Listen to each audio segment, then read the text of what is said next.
Hello guys, welcome to my channel digital biology शास्त्र। कैसे हैं आप सभी? फर्स्ट क्लास एकदम। ठीक है।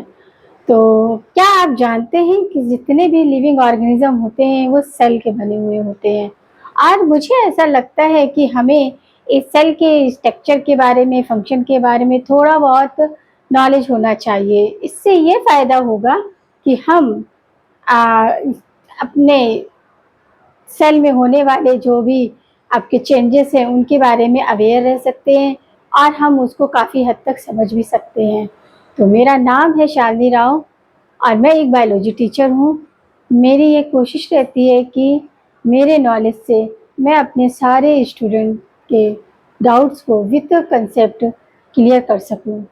तो मेरे चैनल को लाइक करें, सब्सक्राइब करें और साथ ही शेयर करें।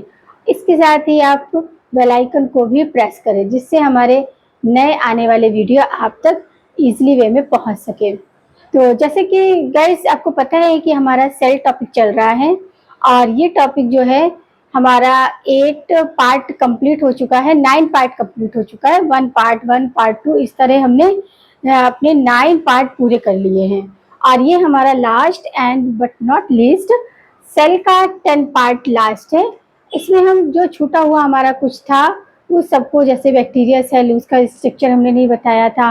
वहाँ पे हमने क्या सारा कुछ cell membrane, cell organelle, plasma membrane, ये सारे के सारे डिस्कस किया था यहाँ क्योंकि एनसीईआरटी में आपका बैक्टीरिया सेल भी दिया हुआ है। तो हम यहाँ पर अब आज के सेशन में बैक्टीरिया सेल को देखेंगे और हम प्रोकैरियोटिक ऑर्गेनिज्म और यूकैरियोटिक ऑर्गेनिज्म के कुछ फीचर्स देखेंगे डिफरेंशिएशन के लेवल पर। ठीक है।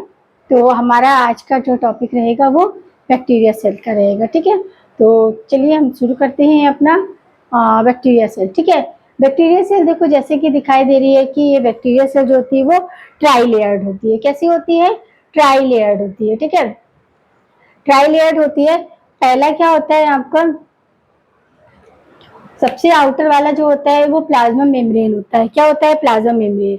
और जो सेकेंड वाला होता है उसे सेल वॉल कहते हैं, यानी कि 3 लेयर्ड है। पहले वाले लेयर को जो सबसे मतलब आउटर साइड में होती है प्लाज्मा मेम्ब्रेन होती है, मिडिल जो होती है वो सेल वॉल होती है और लास्ट में ग्लाइकोकैलिक्स होती है। क्या होती है? ग्लाइकोकैलिक्स। इन तीनों को मिला के हम सेल इनवेलप कहते हैं। ठीक है। क्योंकि बैक्टीरिया है तो उसमें क्या है कि 3 तरह के आपके आउटर सरफेस होता है, तो जिसे हम कहते हैं plasma membrane, cell wall, glycocalyx. ये आपका सेल इनवेलप में आता है। फिर आपका होता है कि बैक्टीरिया है, क्योंकि बैक्टीरिया क्या है आपके इंडिपेंडेंट नहीं रहते हैं, कुछ डिपेंडेंट होते हैं, कुछ इंडिपेंडेंट रहते हैं। तो इनमें एक लोकोमोटरी ऑर्गन होता है या फिर हम ये कह सकते हैं सरफेस अपरेटस होता है जो 3 में होता है, फ्लैजेला, फिब्री और आपका पिली। तो इनके अलग अलग होते हैं, ये इन्हें हम सरफेस अपरेटस कहते हैं। एक तो इसका वो आपका बाहर का स्ट्रक्चर हुआ जिसे हम क्या बोलते हैं? सेल इनवेलप बोलते हैं, जिसमें 3 तरह के लेयर होती है। आपका प्लाज्मा मेम्ब्रेन होता है और सेल वॉल होता है, ग्लाइकोकैलिक्स होता है और फिर आपका सरफेस अपरेटस, यानी कि ये किसी चीज से जुड़ते हैं तो वहां भी आपके 3 तरह के ऑर्गेनेल होते हैं, फ्लैजेला, पिलाई और फिब्री। ठीक है। अब इसके बाद इसमें क्या होता है, सेंटर में आपका न्यूक्लियस होता है। क्योंकि न्यूक्लियस में मेम्ब्रेन नहीं होता है इसलिए इसके न्यूक्लियस को क्या बोलते हैं? न्यूक्लियोइड बोलते हैं। क्यों? क्योंकि इसमें कोई भी मेम्ब्रेन नहीं होता है। ठीक है। और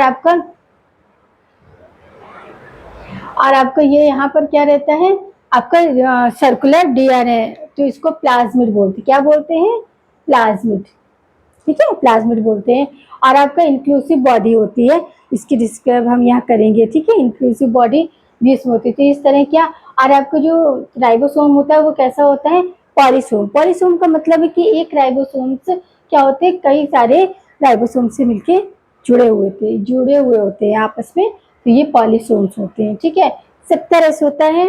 और इसे जो आपकी आउटर सेल वॉल होती है प्लाज्मा मेम्ब्रेन आपका जो होती है, उसमें क्या होता है कि आपका ये आउटर ग्रोथ की तरह स्ट्रक्चर होता है जिसे बोलते हैं मीसोसोम्स। ठीक है। क्या बोलते हैं? मीसोसोम। यही कुछ अदर, जैसे कि यू बैक्टीरिया, अदर बैक्टीरिया में इसको क्या बोलते हैं? क्रोमेटोफोर बोलते हैं। ठीक है। फंजाई वगैरह होता है उसमें क्रोमेटोफोर होता है।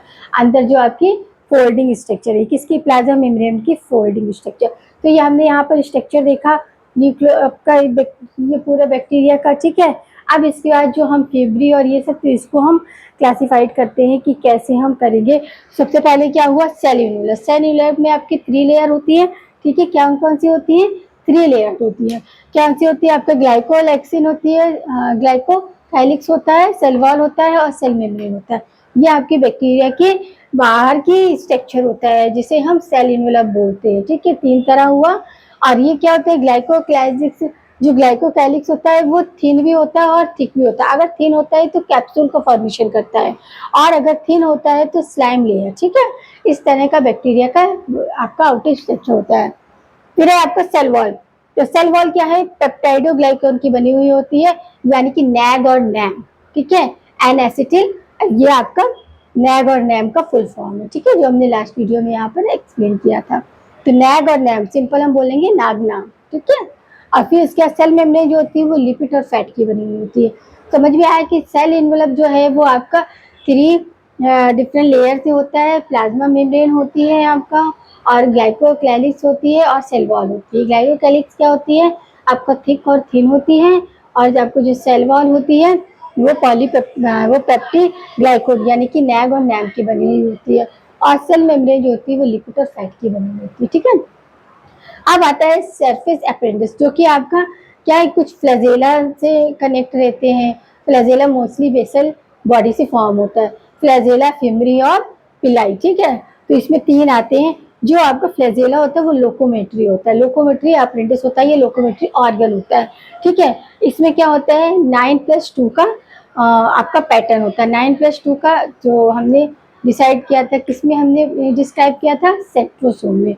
सेंट्रोसोम में किया था। इस तरह का आपका क्या बनता है, माइक्रोट्यूबल्स बनते हैं। ये ऐसे सर्कल रिएक्शन होता है। यहाँ पर 1 2 3 4 5 6 7 8 7 8 8 के बाद यहाँ पर मिडिल में 2 होते हैं, ठीक है। और ये आपके इस तरह रेडियल पैटर्न में जुड़े हुए माइक्रोट्यूबल्स में हमने बताया था, ठीक है, जब हमने माइक्रोट्यूबल्स और सेंट्रोसोम्स का किया था। तो यहाँ पर फ्लैजेला जो होता है 9+2 का पैटर्न लिया रहता है, और एक 9+0 का भी होता है, बट वो यहाँ पर नहीं है। ये आपका क्या है, लोकोमोटरी ऑर्गन, ये बैक्टीरिया में रहता है। अब नॉन लोकोमोटरी में पिलाई और फिब्री। पिलाई क्या होता है, कॉन्जुगेटेड ट्यूब बनाता है, जो कि आपकी वेजिटेटिव प्रोसीजर में होता है, ठीक है। और फिब्री जो होता है वो अटैचमेंट, मतलब कोई बैक्टीरिया है तो उसको अटैच होने, किसी स्टोन से चिपक गया और किसी सरफेस से चिपक गया, तो चिपकने के लिए क्या, फिब्री का अटैचमेंट के लिए फिब्री होता है, ठीक है। तो इस तरह हमने यहाँ पर 2 चीज देखा, सेल इनवेलप देखा जो कि आपका ग्लाइकोकाइलिक्स और सेल वॉल और आपका प्लाज्मा मेम्ब्रेन में रहता है, ठीक है। और आपका अब ये सरफेस अपेंडिक्स, सरफेस अपेंडिक्स में आपका फ्लैजेला है जो कि 9+2 के पैटर्न में रहता है, और आपका पिली है जो कि क्या करती है, पिली जो होती है वो कॉन्जुगेटेड ट्यूब का फॉर्मेशन करती है, और फेब्री जो होती है वो अटैचमेंट का काम करती है। तो ये हो गया आपका सरफेस अपेंडिक्स। फिर इसके बाद है infolding of plasma membrane. Plasma membrane में ये फिंगर लाइक स्ट्रक्चर है, जो इनफोल्डिंग होती है वो किसकी होती है, मेसोसोम और क्रोमेटोफोर्स की होती है, ठीक है।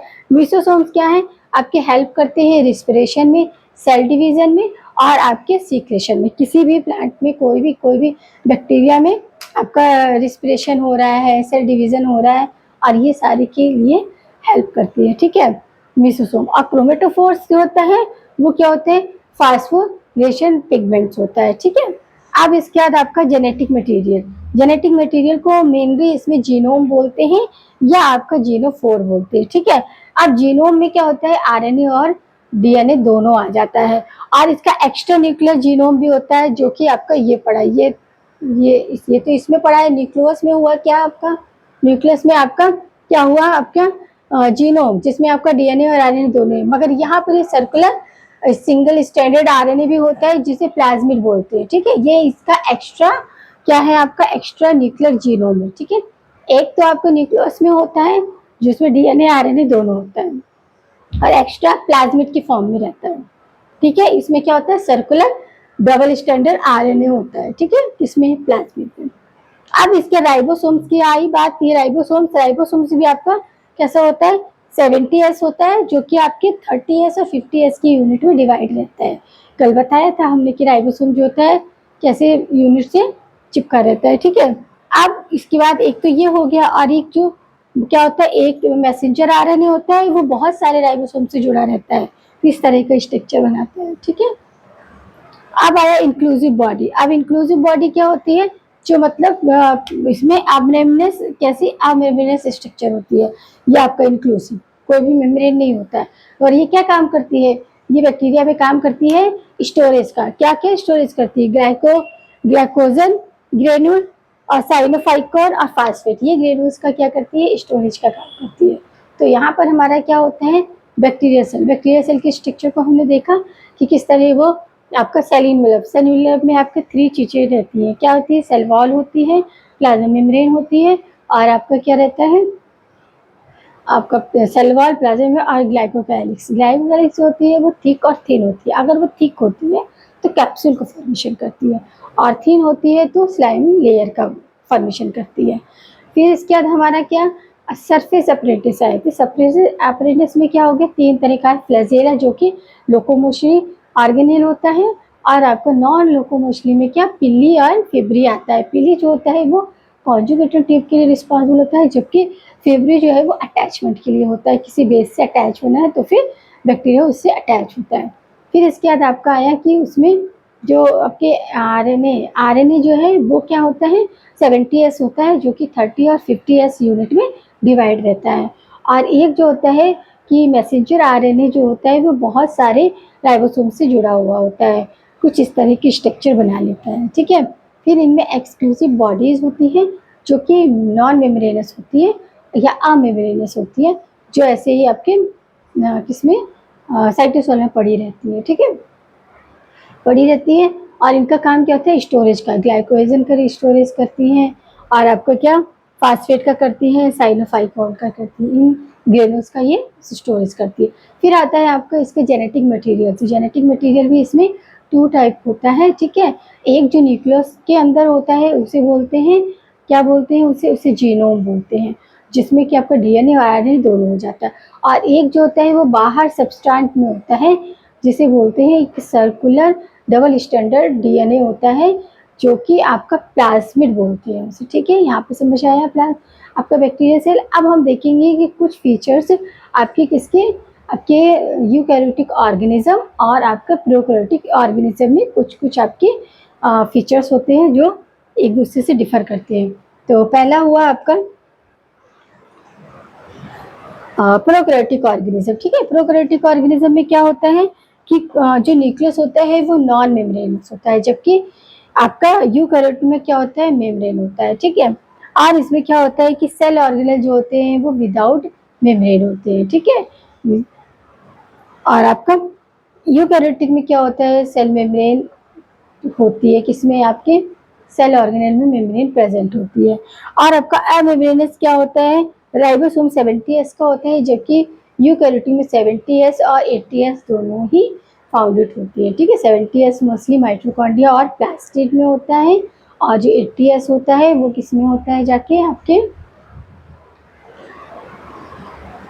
ठीक है।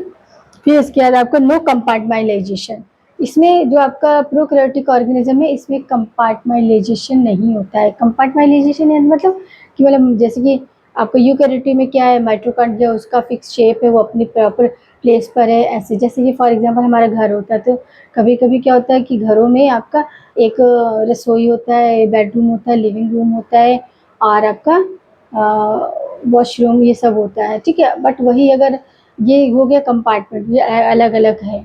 बट वही अगर बच्चा जब हॉस्टल में तैयारी करने के लिए जाता है या फिर कहीं बाहर रूम लेकर रहता है, तो एक ही कमरे में उनके सारा होता है, वहीं पे वो एक कॉर्नर को रसोई में कन्वर्ट कर देता है, वहीं पर एक स्टडी टेबल डाल देता है, और वहीं पर बेड होता है उसका, तो वो क्या हो गया, नो कंपार्टमेंट, ठीक है। तो यहाँ पर कंपार्टमेंटलाइजेशन नहीं होता है, जबकि यूकैरियोटिक ऑर्गेनिज्म में कंपार्टमेंटलाइजेशन होता है।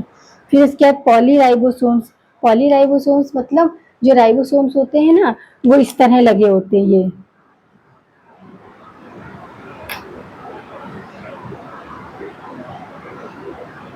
इस तरह अटैच होती है, ठीक है। जबकि यूकैरियोटिक में क्या होता है, राइबोसोम्स सिंगल ही होते हैं, ठीक है।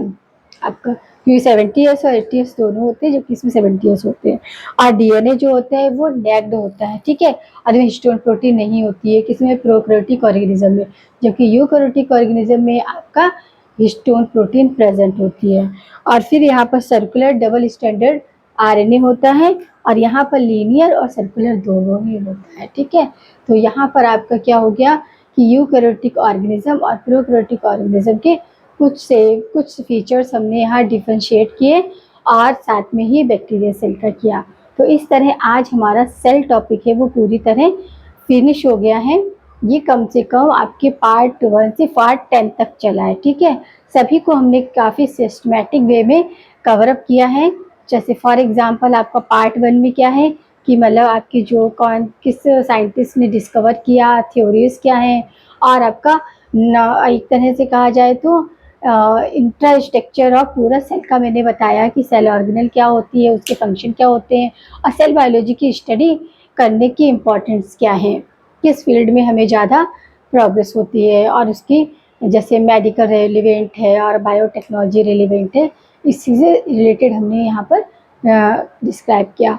और पार्ट 2 में आपका हो जाता है कि प्रोकैरियोटिक और यूकैरियोटिक ऑर्गेनिज्म को हमने उसके फीचर्स के साथ पूरा कि किस तरह का आपका राइबोसोम होता है, किस तरह का डीएनए होता है, किस तरह की सेल होती है, इस बेस पे हमने डिवाइड किया और आपका कितने क्लास में आते हैं ये सारा हमने सेकेंड पार्ट में देखा। और पार्ट 3 में हमारा क्या आया था, पार्ट 3 में आपका सेल वॉल और प्लाज्मा मेम्ब्रेन को हमने विद फिगर एक्सप्लेन किया है। अब पार्ट 4 में आपका आ गया था कि जो प्लाज्मा मेम्ब्रेन और ये सब हैं उनके फंक्शन, आपका गोल्जी कॉम्प्लेक्सेस और आपका माइटोकॉन्ड्रिया आया था। और 6 पार्ट में हमने लाइसोसोम को एक्सप्लेन किया है और 7 में आपका 7 वाले में आपका गया है। इस तरह हमने सभी सिस्टमेटिक वे में सभी ऑर्गेनल को कवर करते करते और ये बैक्टीरिया सेल क्योंकि एनसीईआरटी में दिया हुआ था और हमने माइक्रो बॉडीज़ भी अच्छे से कवर अप किया है। तो आपको क्या करना है कि ये सारे जो है वीडियोस देखने हैं और उन्हें अच्छे से स्टडी करना है, एनालाइज करना है। तो अभी इसमें देखो क्या था, बैक्टीरिया सेल में आपका सेल इन्वेलप था अलग से, ठीक है। तो वो जो 3 तरह का होता है, ग्लाइकोकैलिक्स, एक हल्का सा रिकैप देखते हैं, ग्लाइकोकैलिक्स है और आपका क्या है सेल वॉल है और आपका प्लाज्मा मेम्ब्रेन है, ठीक है। ऐसे आपके सरफेस अपरेटस में भी क्या है, आपका फ्लैजेला है, फिब्री है, पिलाई है और आपका ये आपका जेनेटिक मटेरियल में भी 2 टाइप है। एक आपका जीनोम है जो कि आपका न्यूक्लियस में होता है। न्यूक्लियस क्या होता है, आपका विदाउट मेम्ब्रेन स्ट्रक्चर होती है यानी कि अमेम्ब्रेनस ऑर्गेनेल होता है, ठीक है। और आपका प्लाज्मिड भी होता है। प्लाज्मिड में क्या होता है आपका mRNA यानी कि मैसेंजर आरएनए और प्लस 2 या मोर राइबोसोम ऐड होते हैं, ठीक है। तो उसको भी हम क्या बोलते हैं, जीनोफोर बोलते हैं, ठीक है। इस तरह हमारा और आपकी कुछ एक्स्ट्रा इंक्लूसिव बॉडीज़ होती हैं, वो भी आपकी यहाँ पर इंक्लूसिव बॉडीज़ में भी क्या काम होता है, स्टोरेज का काम करते हैं, ठीक है। ये भी क्या होती है, अमेम्ब्रेनस ऑर्गेनेली होता है और ये स्टोरेज करता है, स्टोरेज का काम करता है, ठीक है। तो इस तरह हमने यहाँ पर देखा और इसमें राइबोसोम जो होता है वो 70S होता है, ठीक है। तो यहाँ हमारा ये वाला सेल टॉपिक फिनिश होता है। अब हम फिर नेक्स्ट वीडियो में स्टार्ट करेंगे cell cycle and cell division. तो अब हमारा क्या दो यूनिट आपके 2 यूनिट के 2 टॉपिक, 1 यूनिट का 2 टॉपिक हो चुका है, ठीक है। पहला आपका सेल कवर हो गया, बायो मॉलिक्यूल्स भी हमारा 5-6 वीडियोस में पढ़ा है और आपका अब हम जो चालू करेंगे 3rd topic cell division and cell cycle, ठीक है। सेल साइकिल और सेल डिवीज़न ये आएगा आपका नेक्स्ट वीडियो में।